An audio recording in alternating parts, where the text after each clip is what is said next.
ನಮಸ್ಕಾರ. News 18 digital ಕಾಂಟೆಂಟ್ಗೆ ಸ್ವಾಗತ. ನಾನು ಚೈತ್ರ ವಿಶ್ವನಾಥ್. ಮುಂದೆ ಗುರಿ ಇರಬೇಕು, ಹಿಂದೆ ಗುರು ಇರಬೇಕು. ಗುರು ಬದುಕಿಗೆ ದಾರಿ, ಜೀವನಕ್ಕೆ ಶಕ್ತಿ. ಎಲ್ಲರ ಬದುಕಿನಲ್ಲೂ ಗುರುವಿನ ಪಾತ್ರ ಪ್ರಮುಖವಾದದ್ದು. ಅದಕ್ಕೆ ಹೇಳೋದು ಗುರುವಿನ ಗುಲಾಮನಾಗುವ ತನಕ ದೊರೆಯದಣ್ಣ ಮುಕುತಿ ಅಂತ. ಈ ಮಾತೆ ಸಾಕು ಗುರುವಿನ ಸ್ಥಾನದ ಮಹತ್ವವನ್ನ ಅರಿತುಕೊಳ್ಳೋದಕ್ಕೆ. ಹೀಗಾಗಿ ಶಾಲೆಯಲ್ಲಿ ಶಿಕ್ಷಕರು ಕಲಿಸುವ ಪಾಠ, ನೀಡುವಂತಹ ಮಾರ್ಗದರ್ಶನ ನಮ್ಮ ಭವಿಷ್ಯದ ಜೀವನಕ್ಕೊಂದು ಸುಂದರ ಅಡಿಪಾಯ ಹಾಕಿಕೊಡುತ್ತೆ. ಶಿಕ್ಷಕರಿಗೆ ಸದಾ ಋಣಿಯಾಗಿರುವುದು ಕೂಡ ನಮ್ಮ ಕರ್ತವ್ಯ. ಆದರೆ ಇಲ್ಲಿ ಮಕ್ಕಳ ಭವಿಷ್ಯವನ್ನು ರೂಪಿಸಬೇಕಾದಂತಹ ಶಿಕ್ಷಕರೇ ದಾರಿ ತಪ್ಪಿದ್ದಾರಾ ಅನ್ನೋ ಪ್ರಶ್ನೆ ಮೂಡುತ್ತೆ. ಆಟ ಪಾಠ ಹೇಳಿಕೊಡಬೇಕಾದಂತಹ ಶಿಕ್ಷಕಿಯೊಬ್ಬರು ತಮ್ಮ ಕಾಲುಗಳಿಗೆ ಮಕ್ಕಳಿಂದ ಮಸಾಜ್ ಮಾಡಿಸಿಕೊಳ್ಳುತ್ತಾ ಕ್ಲಾಸ್ ರೂಮ್ನಲ್ಲೇ ರಿಲ್ಯಾಕ್ಸ್ ಮೂಡ್ಗೆ ಜಾರಿದ್ದಾರೆ. ಹೌದು, ಮಕ್ಕಳನ್ನ ಶೈಕ್ಷಣಿಕ ಚಟುವಟಿಕೆ ಹೊರತಾಗಿ ಶಾಲೆಯ ಕೆಲಸಗಳಿಗೆ ಮಕ್ಕಳನ್ನ ಬಳಸಿಕೊಳ್ಳಬಾರದು ಎಂಬ ನಿಯಮ ಇದೆ. ಶಿಕ್ಷಕರು ತಮ್ಮ ವೈಯಕ್ತಿಕ ಕೆಲಸಕ್ಕೆ ಮಕ್ಕಳನ್ನ ಬಳಸಿಕೊಳ್ಳೋದು ಕೂಡ ನಿಯಮ ಉಲ್ಲಂಘನೆ ಮಾಡಿದಂತೆ. ಹಾಗಿದ್ರೂ ಅನೇಕ ಕಡೆ ಇಂತಹ ನಿಯಮ ಉಲ್ಲಂಘನೆ ಆಗುತ್ತಲೇ ಇರುತ್ತೆ. ಇಲ್ಲಿ ಕೂಡ ಅಂಥದ್ದೇ ಘಟನೆ ನಡೆದಿದೆ. ಶಾಲೆಯ ಮುಖ್ಯೋಪಾಧ್ಯಾಯಿನಿಯೊಬ್ಬರು ಶಾಲಾ ಮಕ್ಕಳಿಂದ ತಮ್ಮ ಕಾಲುಗಳನ್ನು ಮಸಾಜ್ ಮಾಡಿಸಿಕೊಂಡ ಘಟನೆ ಆಂಧ್ರಪ್ರದೇಶದ ಶ್ರೀಕಾಕುಳಂ ಜಿಲ್ಲೆಯ ಮೇಳ್ಯಪುಟ್ಟಿ ಮಂಡಲದ ಬಂಡಪಲ್ಲಿ ಬಾಲಕಿಯರ ಬುಡಕಟ್ಟು ಆಶ್ರಮ ಶಾಲೆಯಲ್ಲಿ ನಡೆದಿದೆ. ಹೌದು, ಮಕ್ಕಳಿಗೆ ಆಟ ಪಾಠ ಹೇಳಿಕೊಡುವಂತಹ ಶಿಕ್ಷಕಿಯೇ ಮೊಬೈಲ್ನಲ್ಲಿ ಟೈಮ್ ಪಾಸ್ ಮಾಡುತ್ತಾ ಮಕ್ಕಳನ್ನೇ ಗುಲಾಮರಂತೆ ನಡೆಸಿಕೊಂಡಿದ್ದಾರೆ. ಈಗ ಈ ವಿಡಿಯೋ ಸೋಷಿಯಲ್ ಮೀಡಿಯಾದಲ್ಲಿ ಕಿಚ್ಚು ಎಬ್ಬಿಸಿದೆ. ಎಲ್ಲೆಡೆ ಈ ಘಟನೆಗೆ ವಿರೋಧ ವ್ಯಕ್ತವಾಗಿದೆ. ಸಾರ್ವಜನಿಕರಿಂದ ವಿರೋಧ ವ್ಯಕ್ತವಾದ ಬೆನ್ನಲ್ಲೇ ಶಿಕ್ಷಕಿಯ ವಿರುದ್ಧ ಕ್ರಮ ಕೈಗೊಂಡು ಆಕೆಯನ್ನ ಅಮಾನತು ಮಾಡಲಾಗಿದೆ.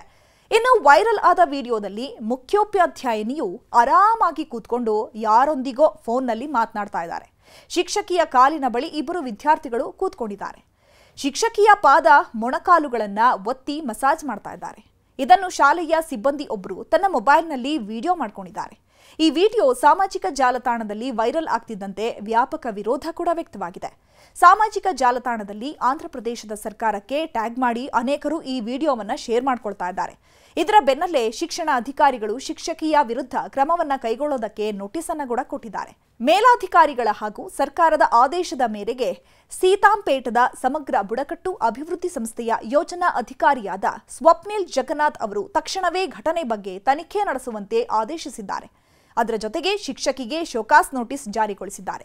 ವಿಡಿಯೋ ವೈರಲ್ ಆದ ಬೆನ್ನಲ್ಲೇ ವಿದ್ಯಾರ್ಥಿಗಳ ಪೋಷಕರು ಮತ್ತು ಸ್ಥಳೀಯರು ಶಾಲೆಗೆ ಬಂದು ಘಟನೆ ಬಗ್ಗೆ ಸ್ಪಷ್ಟನೆ ಕೇಳಿದ್ದಾರೆ. ಶಿಕ್ಷಕಿ ಹೆಸರು ವೈ ಸುಜಾತಾ ಅಂತ ತಿಳಿದು ಬಂದಿದೆ. ಇನ್ನು ಶಿಕ್ಷಕಿ ಮೇಲೆ ಸಾರ್ವಜನಿಕರಿಂದ ಭಾರೀ ಪ್ರಮಾಣದಲ್ಲಿ ವಿರೋಧ ವ್ಯಕ್ತವಾಗ್ತಾ ಇದ್ದಂತೆ ಶಿಕ್ಷಕಿ ಈ ಕುರಿತು ತನ್ನ ಅಭಿಪ್ರಾಯವನ್ನ ಕೂಡ ಸ್ಪಷ್ಟನೆಯನ್ನ ಕೂಡ ವ್ಯಕ್ತಪಡಿಸಿದ್ದಾಳೆ. ನಾನು ಕೆಳಗೆ ಬಿದ್ದಿದ್ದು ತನಗೆ ಮೊಣಕಾಲು ನೋವಿದ್ದಂತಹ ಕಾರಣ ವಿದ್ಯಾರ್ಥಿಗಳು ನನಗೆ ಸಹಾಯ ಮಾಡ್ತಾ ಇದ್ರು. ವಿಡಿಯೋದಲ್ಲಿ ಕಂಡದ್ದು ಸುಳ್ಳು, ಮಕ್ಕಳು ನನಗೆ ಆರೋಗ್ಯ ದೃಷ್ಟಿಯಿಂದ ಸಹಾಯ ಮಾಡ್ತಿದ್ರು ಅಷ್ಟೇ ಅಂತ ಹೇಳಿ ಸ್ಪಷ್ಟನೆ ಕೊಟ್ಟಿದ್ದಾರೆ. ಆದರೆ ಇಲ್ಲಿ ಸತ್ಯವನ್ನ ತಿರುಚಲಾಗಿದೆ ಅಂತ ಸಮಜಾಯಿಷಿ ನೀಡಿದ್ದಾರೆ. ಮುಖ್ಯೋಪಾಧ್ಯಾಯಿನಿಯು ತನ್ನ ಕಾಲು ಒತ್ತಿಸಿಕೊಳ್ಳುವಂತಹ ಮೂಲಕ ವೈಯಕ್ತಿಕ ಕೆಲಸವನ್ನ ಮಕ್ಕಳಿಂದ ಮಾಡಿಸಿ ನಿಯಮ ಉಲ್ಲಂಘಿಸಿದ್ದಾರೆ. ಜೊತೆಗೆ ಮೊಬೈಲ್ ಬಳಕೆ ಮಾಡುತ್ತಾ ತಮ್ಮ ಕರ್ತವ್ಯಕ್ಕೆ ಲೋಪ ಎಸಗಿದ್ದಾರೆ. ಅವರು ಏನೇ ಹೇಳಿಕೆ ನೀಡಿದ್ರು ಈ ಬಗ್ಗೆ ಹೊಸದಾಗಿ ತನಿಖೆ ನಡೆಸುವಂತೆ ಹಾಗೂ ತನಿಖೆ ಪೂರ್ಣಗೊಳ್ಳುವವರೆಗೂ ಶಾಲೆಯ ಮುಖ್ಯೋಪಾಧ್ಯಾಯಿನಿಯನ್ನ ಸೇವೆಯಿಂದ ಅಮಾನತುಗೊಳಿಸುವಂತೆ ಅಧಿಕಾರಿಗಳು ಕೂಡ ಆದೇಶಿಸಿದ್ದಾರೆ. ಇನ್ನು ಆಂಧ್ರಪ್ರದೇಶದಲ್ಲಿ ಇಂತಹ ಘಟನೆ ಇದೇ ಮೊದಲೇನಲ್ಲ.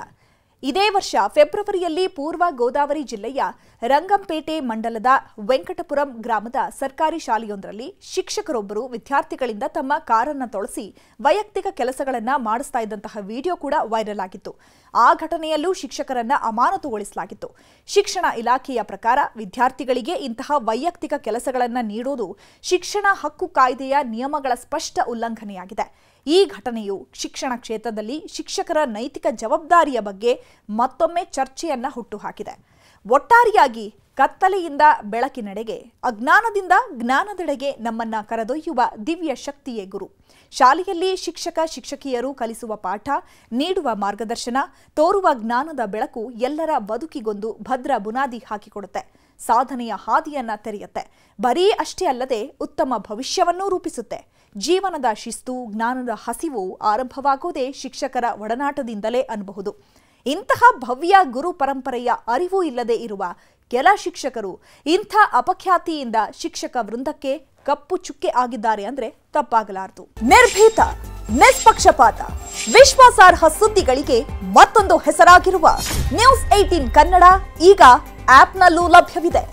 ದಯವಿಟ್ಟು ಇಲ್ಲಿರುವ QR ಕೋಡ್ ಸ್ಕ್ಯಾನ್ ಮಾಡಿಕೊಂಡು ಆಪ್ ಡೌನ್ಲೋಡ್ ಮಾಡೋದಕ್ಕೆ ಮರಿಬೇಡಿ. ನಿಮ್ಮ ಬೆಂಬಲ ಹೀಗೆ ಸದಾ ನಮ್ಮೊಂದಿಗಿರಲಿ. ಧನ್ಯವಾದ.